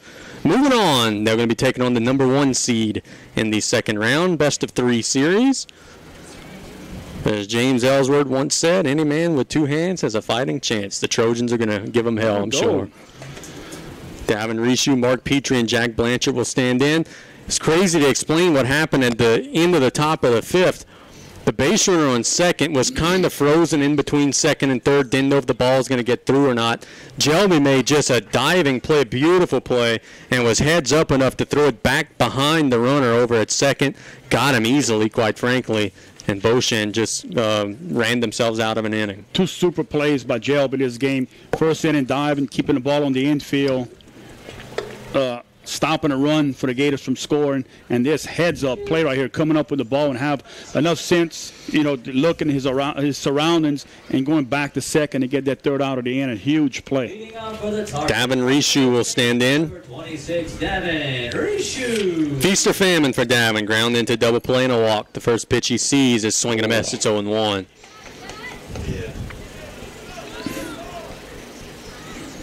Tarps would like another run or 2 here to protect their pitching staff. The windup in the 0-1.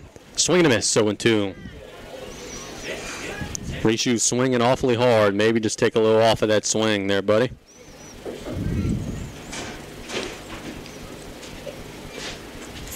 The windup in the 0-2. Hit in the air to left field. The left fielder is battling the ball a little bit, but he does make the play. We got a scoreboard update. Riverdale has scored 3 runs in the bottom of the 8th inning to tie the game with Leesville. Now top of the 9th. It's 5-5 between Leesville and Riverdale, thanks to LHSA scoreboard for that update. The winner of that game faces the winner of this game. My goodness. Use all y'all pitchers now.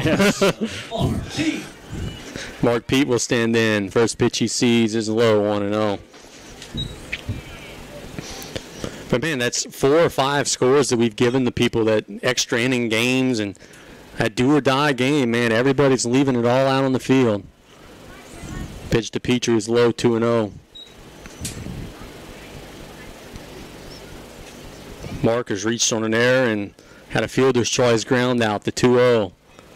Wide, 3-0. He's advanced to second on an errant throw both times that he's been at the plate. Also scored twice for the Tarpons. And he stopped the runner at home on a ground ball. The 3-0 is a strike. It's 3-1.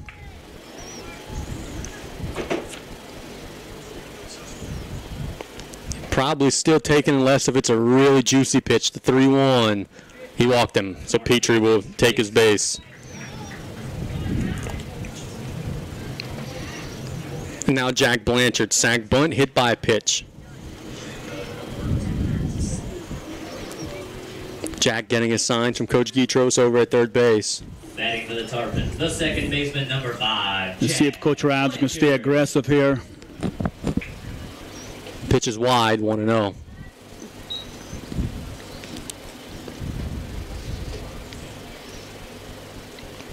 Tarpons have pressured these Gators throughout the game, but they've never cracked. They've now entering the late stages, still with a chance. The pitch is a strike. It's 1-1.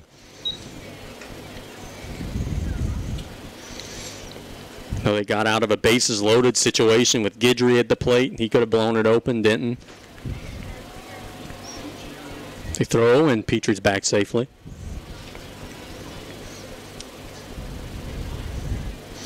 On deck, Jelby Sheremy had an RBI single in the third inning.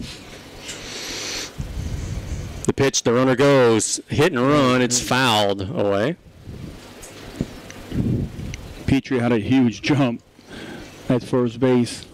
Yeah, we've seen that a couple of times today, that the Tarpon batters have no idea of knowing how big the jump is. They're just focused on the pitch and doing what they're coached to do. But again, there, I think he would have maybe taken that one. Now he's got to protect. He's behind 1-2. Time call.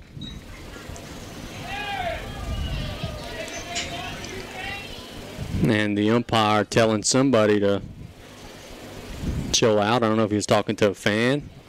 The 1-2. Curveball hit him. Twice Blanchard's hit by a pitch. Jack Blanchard wears that one. Will take Now Jelby Sheremy will stand in. Both times, curveball not breaking. Turns. This time he took it right in the back instead of the shoulder. So he'll need the cold tub tonight, but heck, he's reached safely now twice in the game. Sheremy. Double Deuce will stand in. Now with one out here, let's see what Coach Rab's is going to do. Jelby has a single last time at bat. He could do a lot of things here with Jelby, but he handles the bat well, he bunts well, he can hit and run. He's got a huge hole to the right side here with the runner being held on. The pitch is high, 1-0.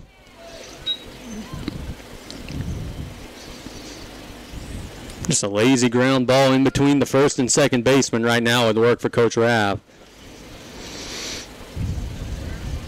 The 1-0 hit in the air to center field. The center fielder goes towards the right field side, makes the play. The runner at second tags. He will take third safely. So it'll be runners at the corners now for Beau. Jelby Sheremy with sacrifice fly advances Mark Pete to third base. Beau has an infield single and a ground out. He had a huge base hit against Terrebonne, and in these big clutch spots this year, he's come through an awful lot.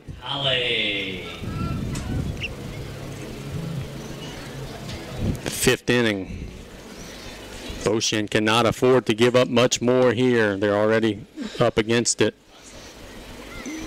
The pitch, Beau bunts it down the first base line. The first baseman fields. No chance. That's an RBI base hit bunt by Beau. You could not have executed that better. Because if the first baseman comes up, he can't cover his bag, and it was too far away from the pitcher to make a play. That is a beautiful job handling the bat there by Beau. What a luxury to have. Again, we said all season, your 9-hole hitter has to be one of the best 9-hole hitters in the state. He can do so many things, and with his speed, and what an awesome bunt right here. Couldn't have rolled it out there better. Now Danos with really a chance to blow it open. He's hit. JD's hit by a pitch, and the bases are loaded for Austin Cantrell. LeBlanc will run for JD. And again, you can't lose 5. What a great call by Coach Rav. Yep. Knows exactly what his guy could do. Still the best cheered section of the ballpark. All right, Austin, let's go. We got a chance to really grab this one by the throat here. The bases are loaded. It's the 5th inning. The Tarpons are up 5-0 with a chance for more. Cantrell's 1 for 1 in the game. This pitch is low, 1-0. A walk is an RBI here for Austin. The windup and the 1-0. Way wide by the catcher. He's coming home. He's in there at 6-0 Tarpons. And the Tarpons have everybody advanced, so now be runners at 2nd and 3rd. Jake Gauger is starting to get loose for the Tarpons bullpen.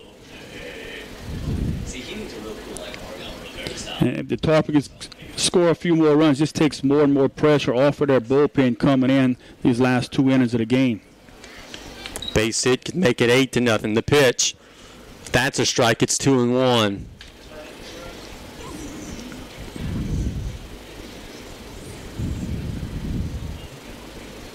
Laverne behind in the count. The 2-1 pitch to Austin. Swing and a miss. He fooled him there. It's 2-2. Austin usually has great command of the strike zone, knows what pitches are strikes, what pitches are not. There, he swung at a ball. He'd be the first one to admit that, too. The 2-2. Hit hard up the middle. Base hit. 1 run will score. 2 runs will score. It is 8-0 South Lafourche. Cantrell advances to 2nd on the throw. Big base hit by Austin. And now, Casey Guidry represents the winning run in this game. And would that be huge for the Tarpons? Yes, that would. You would not have to put O'Gale back on that mound, and you'll have them. Well, regardless, I think we'll have them available for Saturday. Yeah. Coach Travel.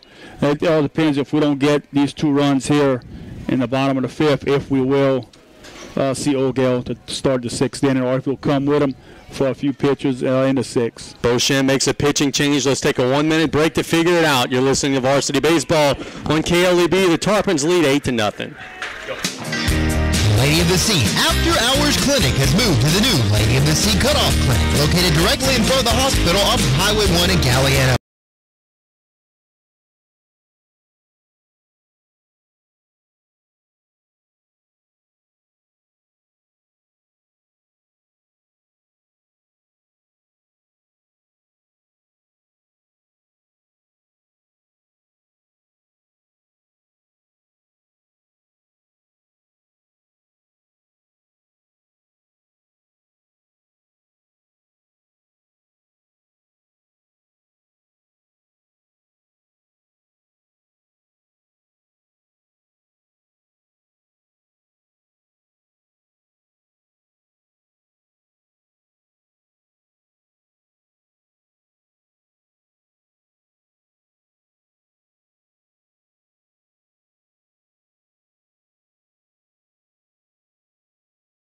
Pitching change, it's going to be number 7, Sorrell, pitching for Beau. They've got to get out of this half inning if they want to see a 6th inning.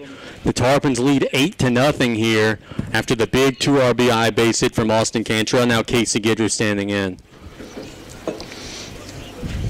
Looks like Gauger, or who's number 16 out there for the Tarps? Looks like a 16 throwing to Jake. Tarpons are getting a 2nd opportunity at relief. Looks like Bull Bruce out there warming up. So both guys are pitchers that are throwing to one another, getting loose. And it looks like, is Cantrell out in the bullpen throwing? I see 23 out there. So either way, the Tarpons got the wheels spinning. They're trying to make something happen here. But it would be far less drama should the Tarpons just go ahead and win it right here. But we don't want to get too greedy, I guess. I want to thank some of our sponsors allowing us to be here. State Representative Jerry Truck Gisler. Catch our game coverage, ESPN1003.com or on YouTube. Chris Goday Investments. Call the winning team at Chris Goday for all your retirement needs, 632-6049. State Bank and Trust Company, banking you could count on, member FDIC. State Senator Gary Smith, best of luck to all area teams. Total Urgent Care. Get in, get out, and get well. How about your boy Ryan Petrie?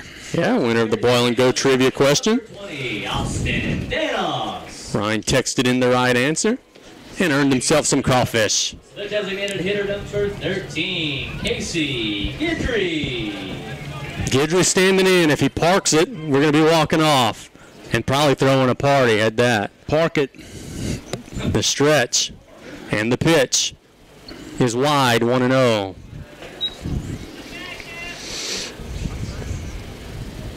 Heck, it doesn't have to be a walk-off home run. He could get a base hit, a double, and then Ogel bring him in. That's okay, too. The 1-0 to Casey is a strike, 1-1.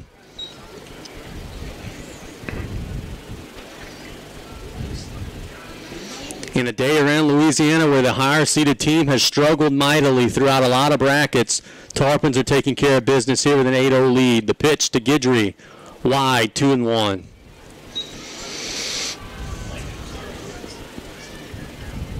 You would think that on Friday against either Leesville or Riverdale, Casey Guidry would be on the mound. He's already beaten Riverdale once this season in 6 innings of work. The 2-1 is low, 3-1. What guts Riverdale showed in that game. You down 3, your season's on the line to come back and tie it. That's playing with some confidence, my man. The 3-1 to Guidry. He walked him, so now Casey, the winning run, will advance to first base. And Ogel will stand in. Also represent the 9th hitter in the inning for the Tarpons. Yep. After getting the first batter out of the inning. We had 2 outs before a run was scored. This is all a 2-out rally.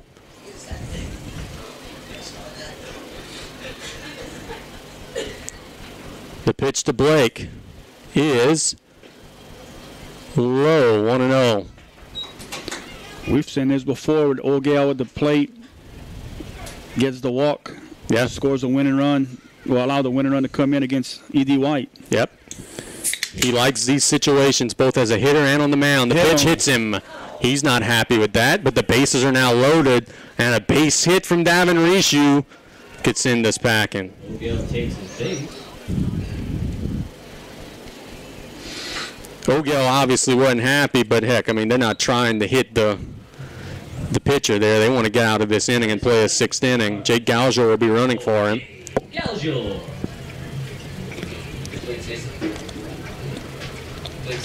Blake must have, as running back to the dugout, Blake must have said something to the pitcher. They're going to have a little conference with him. Yeah, you don't want any extracurriculars because we've got more baseball to play. 26, Davin Rishu. Rishu is grounded into double play, walked and popped out. If he sends one to the outfield, Casey Guidry is not the most fleet of foot guy over at second base, but he will have a chance going on contact to score. The pitch. Hit in the air, foul, out of play. It's 0-1. It looks like, to my blind eye, Austin Cantrell is loose out in the bullpen, making his way back in. He's been closing these games for the Tarps recently, including Saturday against Terrebonne. The 0-1 fouled into the screen, 0-2.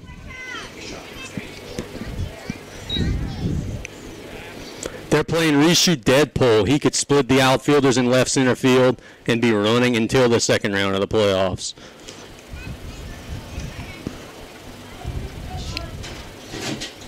The 0-2. Hit in the air. Base hit.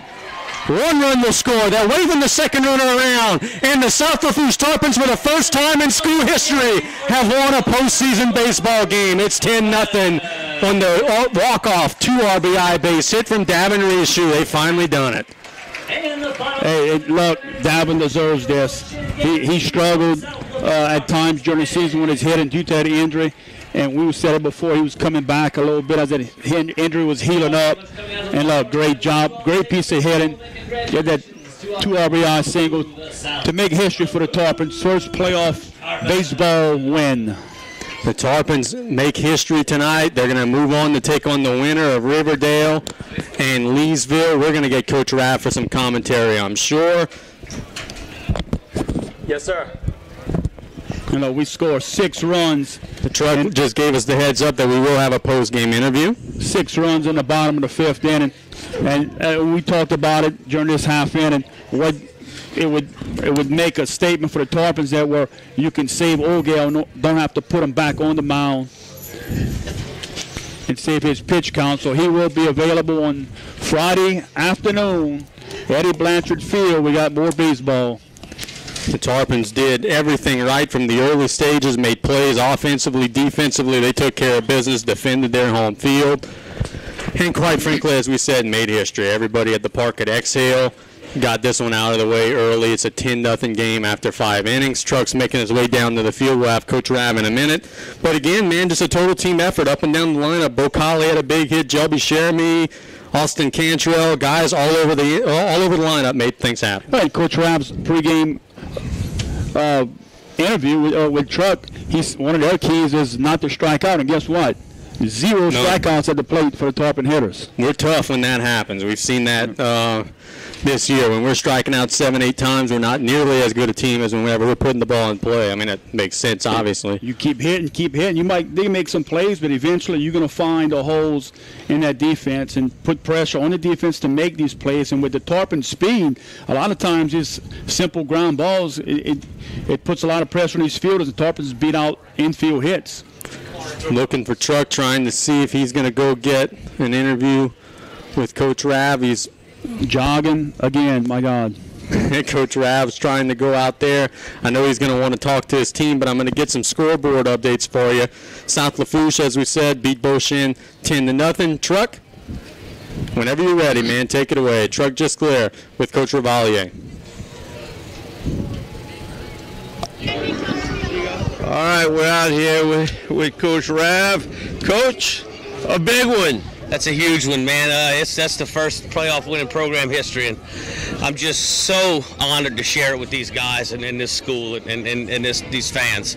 It's unbelievable. It's unbelievable. It's their win. That's their win tonight. Well, tonight it was a 4-zip game. Key runs, key hits, great walks, bunch of hit batters didn't help, but you could tell that they're a good baseball club, and the travel may have affected something, but you've got one heck of a Tarpon team. We do. I mean, Coach Thibodeau coaches his team, Beau very well. They're well coached. We were just so aggressive tonight, and it seemed like we executed everything we wanted to do. And we're not bailing out of the way a 78-mile-an-hour fastball in the playoffs. That ain't happening. Well, I was telling our cameraman, 4-zip, you're not out of it, but we needed that big inning, and sure enough, we nibbled, and we blew it open. Yeah, it's just like I told before the game. Somebody, David Rishu was struggling at the plate, and when you come and you turn, you get a big hit. That's kind of what we're talking about. Somebody different's got to come through every day, and that's what it's about in the playoffs. So. And then I saw you had your pitching strategy. You were going to take Blake out, save that arm with that 8-run cushion at the time, right. But guess what? Yeah, didn't need it. No, Davin came through. He didn't look so hot in his first couple swings, and then he just made up his mind. He refused to get out. Like we practice, and he just he came through for us like he's done so many times this year. I'm so proud of him. Well, South Tarpons beat Assumption tonight, in case you were wondering. That's crazy, man. Both of those ball clubs are good. I mean, they gave us all we could handle. Assumption did. And South Tarpons, we just were playing. We're kind of peaking at that time. So, I know the score didn't dictate how close we were in talent. But it's crazy, man. It's the playoffs. Anything can happen, So when are we playing a game here on Eddie Blanchard Field? I believe we play the winner out of Riverdale and Leesville, and we're going to play Friday at 6:30 p.m. And Saturday, 2 games if needed. It'll be 1 and 4 at the 4 o'clock if necessary. Well, we'll take care of business Friday, and we'll take care of business at 1. Hopefully, we need 3 hard days of practice, and then we'll think about the next series. Well, good luck, Coach, and what a program to be proud of. It's a bunch of great kids and great coaching staff. Well, thanks. I appreciate that. But the kids, I mean, they're phenomenal. I'm having a great time, and I'm just honored to be a part of this right now. Go Tarpons. Go Tarpons. Thanks. All right, guys, great game tonight. Take it away, Casey. Coach Colley, I've been looking at my phone during the interview. You would not believe what has happened in Class 4A. All of the top seeds are gone. Number 2, Tioga, fell to Westgate, 5-2. Number 6, Letcher, fell to 27, Buckeye, 5-2. This bracket has been busted wide open. Number 15, Minden, lost to 18, Warren Easton. That makes it even more impressive that the Tarpons took care of business today because, as we've seen in that one game, win or go home, a lot of the teams in the top 10, another one bites the dust. That's why you play the game, buddy. No doubt. So here, the Tarpons take care of business. 10-0, get the Mercy Rule win. Want to thank Joey D, Todd Bernard, Truck, Coach Rabb for the time, Coach Thibodeau for the time. Congratulations to Beau Chene on a good season. But it ends here. The Tarpons are going to the second round. They're going to be taking on, let's see, Leesville is leading Riverdale 7-5 in the bottom of 9, so we don't have an official final score there, partner. Todd Bernard, we're back at it Friday. Back at it on Friday, my man, here at Eddie Blanchard Field. So good night, everybody. Congratulations to the Tarpons. Go Tarpons, and God bless America. But I think Truck's trying to get us here. Sir? Yeah, we may be getting some player interviews, possibly. Yes, we can. I think that's what Truck's going to work on, some player interviews. Yes, sir. Yes, sir. Yes. Yeah, we can interview Dallas Falls while waiting.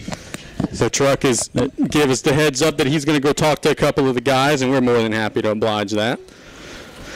As Coach Ralph's talking to the reporter, we get some coverage from the Daily Comet. Yeah, that's good. Still waiting on the Leesville score. Yeah, they had the lead in the bottom 9, so Riverdale's going to have to pull some rabbits out of their hat again. But that would be another higher-seeded team losing to the team at home, should that happen. And again, we're looking at Friday. First game in the best 2 out of 3. First team to win 2 games will advance to the next round of the playoffs. Friday, Coach Ralph said 6:30. First game Saturday at 1. If needed, you come back Saturday afternoon and play at 4. So you figure if it's a team that's traveling from far out of the area, which Riverdale is not, but Leesville, it's kind of pushing. They may stay on the bye, they may not. We'll see Trucks skipping out there trying to get some players. We'll give them the thumbs up and let them know when we're ready. And again, all these numbers, your rankings, so you can throw it out the window when you play in these games, as you can see tonight with the amount of upsets that we had. That's baseball, man. You and I, the first game we did this season, the Tarpons lost to a Thibodeau team that, quite frankly, wasn't very good this year. I mean, that's just the way baseball is. Truck is in the huddle right now looking for some guys. Whenever you're ready, boss. All right, we're here with the Tarpon team, and great job tonight. Great coaching staff, but you guys executed and did what it took to win. And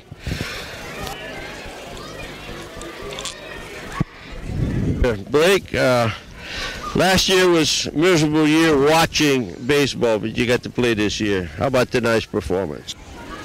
Man, I'm excited for our team. I mean, you horn? Come on, baby. This is our first baseball program. We set a school record for wins. I mean, I'm proud of my team, and the defense is phenomenal behind me. I can't do it without them. And we're gonna execute in the second round. All right, congratulations. Great game pitching. Cantrell. What's up? What's up? Where are we playing next year? Nickel State. Where are we playing next week? Home. Yeah, home. Well, what was it like leading your Tarpon team as a senior, one of several seniors? Tell us about it, man. This is a big win. It feels great. I wouldn't want to go to war with anybody else. These guys leave on the line and come to work every day and give it their all. And I love OAL. I love you too. All right. Well, I tell you what. All right. I'm going to run around with the microphone and guys say anything you want. There's no delay button, so keep it clean. I'm good. He's good. Y'all come out to the second round, support us. Great team win. Great win. Hi, Mom. Hi. I love you, Mom. Love you, Mom. Let's go, Tarps. Let's get it.